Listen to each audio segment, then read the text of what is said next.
Hello.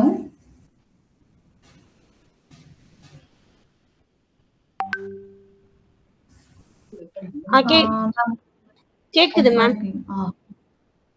யா.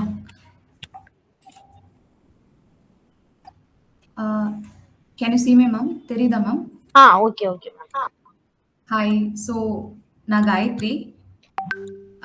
இப்போ நம்ம பேசணும்ல? Yes ma'am. ஸோ யா, நான் தான் இந்த இங்கிலீஷ் சப்ஜெக்ட்டுக்கு என்ன தான் அசைன் பண்ணியிருக்காங்க. Okay ma'am. ஸோ இப்போ கிரேட் 8ல இருந்து வரல பையன். Yes ma'am. Okay okay.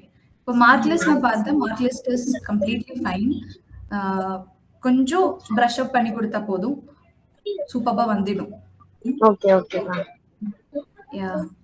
So class எத்தனை மணிக்கு அசைன் பண்ணலாம் மேம்? கிளாஸ் எனக்கு 6:30 மேல ஓகே தான் மேம். Okay then by.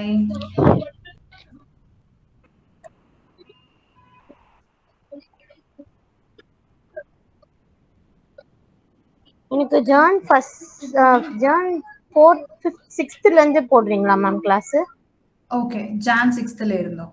ஏன்னா இப்போ எக்ஸாம் போயிட்டு இருக்கு, அதை நான் டேக் கேர் பண்ணிக்கிறேன்.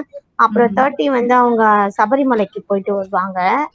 6ஆம் தேதி வந்துருவாங்க. ஸோ அது வந்துட்டோன்னே நான் இன்ஃபார்ம் பண்றேன். அப்பத்துல இருந்து நீங்க கிளாஸ் ஸ்டார்ட் பண்ணிக்கிட்டா ஓகே தான் மேம் எனக்கு. Okay fine. யா. ஸோ அப்போ மேம் என்னை பத்தி செல்ஃப் இன்ட்ரோடக்ஷன் வேணுமா மேம்? இல்ல நீங்க சொல்லிட்டீங்கன்னு தான் நினைக்கிறேன். யா, ஆக்சுவலி நான் ஒரு மலையாளி. ஆமா. ஒரு 2 years of offline teaching school, CBSE ஸ்கூல்ல ஒர்க் பண்ணியிருக்கேன் ஒரு 2 இயர்ஸ். சயின்ஸுக்கு, விச் மீன்ஸ் பயாலஜிக்கு, சோஷியல் அண்ட் இங்கிலீஷ், இதுதான் என் சப்ஜெக்ட். அண்ட் ஆன்லைனா ஒரு 3 இயர்ஸ் ஒர்க் பண்ணியிருக்கேன். Okay ma'am. ஸோ இதுதான் என்னோட எக்ஸ்பீரியன்ஸ். ஸோ